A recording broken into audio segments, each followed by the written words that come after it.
Good day. Happy Tuesday. Wednesday, wherever you are in the world. Golden day. Amazon. Flash briefing. Jamie, here's your flash briefing. In NPR News. Live from NPR News, I'm Giles Snyder.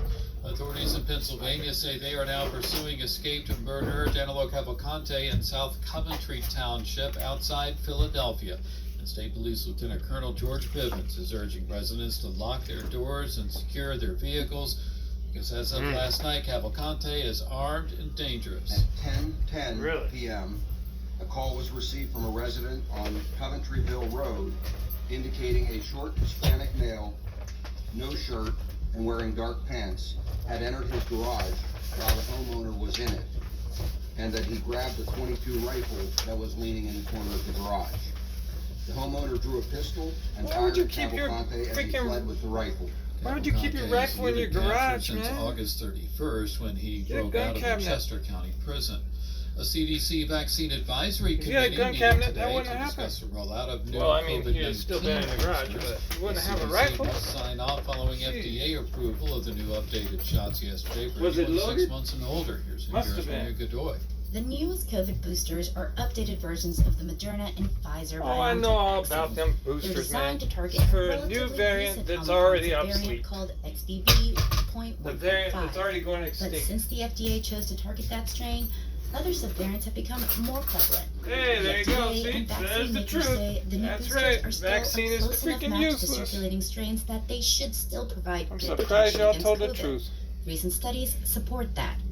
The CDC is likely to recommend the shots for anyone at high risk of severe disease from COVID. And That nobody's includes at high older risk of people this and those variant who are that's gone immunocompromised or obsolete. have other health problems. Maria Godoy. Y'all just trying to NPR make News. something Overseas now to sell Morocco, these where shots the that y'all earthquake created death toll tops that are useless. 2,900. Search teams working around the clock in hopes of finding and pulling survivors out of the rubble of mountain villages. NPR's It's Eleanor less Beardsey deadly is than in a the cold. regional Did you want to throw capital that in? Marrakesh, where she reports or no things more deadly appear than the flu. Let's put it almost that way.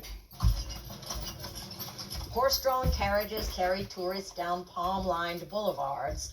Earthquake damage in Marrakesh was mostly confined to the historic neighborhoods in the center of the old town by the Medina. In the new part of town, businessman Yassin Ahmed stands by the shiny red Porsche that he rents by the hour to tourists who want to take a spin around Marrakesh. He says everybody knows Marrakesh is a tourist city, adding, "The quake is devastating and I'm praying for the victims, but this city and this country need tourism." Eleanor Beardsley, NPR News, Marrakesh. In eastern Libya, the death toll expected to climb after heavy rainfall from the Mediterranean storm Daniel caused 2 dams to collapse. Hundreds reported dead in the city of Derna alone. You're listening to NPR News. United Nations World Food Program has been sounding the alarm for months without more funding. It's being forced to drastically cut food rations to millions of the world's most vulnerable people this year. NPR's Ara Petrari reports on the millions impacted by plummeting aid from donors. The World Food Program has had to cut critical food assistance to millions of the world's poorest people in Syria, Afghanistan, Haiti, Somalia, and other countries. The UN agency says it's grappling with a 60% shortfall in its Well, funding. Biden's handing out our highest in tax its dollars history. like it's candy, so In a maybe new you can get some report, from the him. WFP estimates that even a 50% reduction in the assistance it provides people globally could push At least we'd be 23 going to a million good more people cause into emergency levels of acute instead of food war. insecurity over the next year. The agency warns this could lead to more conflict and unrest as people are forced to take desperate measures to survive.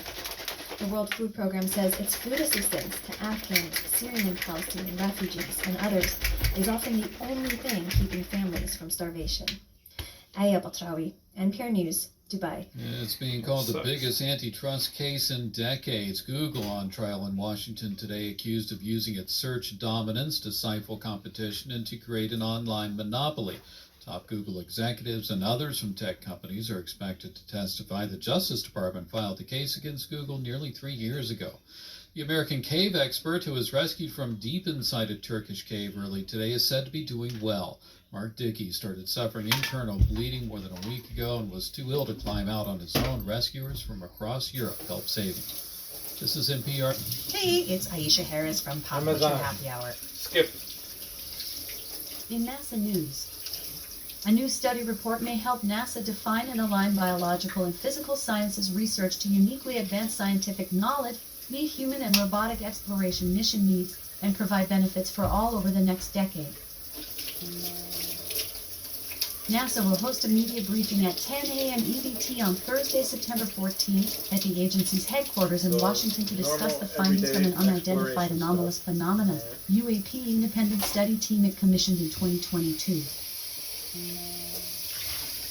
During an Earth to Space call at 12:05 p.m. EDT Wednesday, September 13th, This is NASA Earth calling Administrator space. Bill Nelson and Deputy Administrator Pam Melroy will speak with agency astronaut Frank Rubio about his record-breaking mission aboard the International Space Station.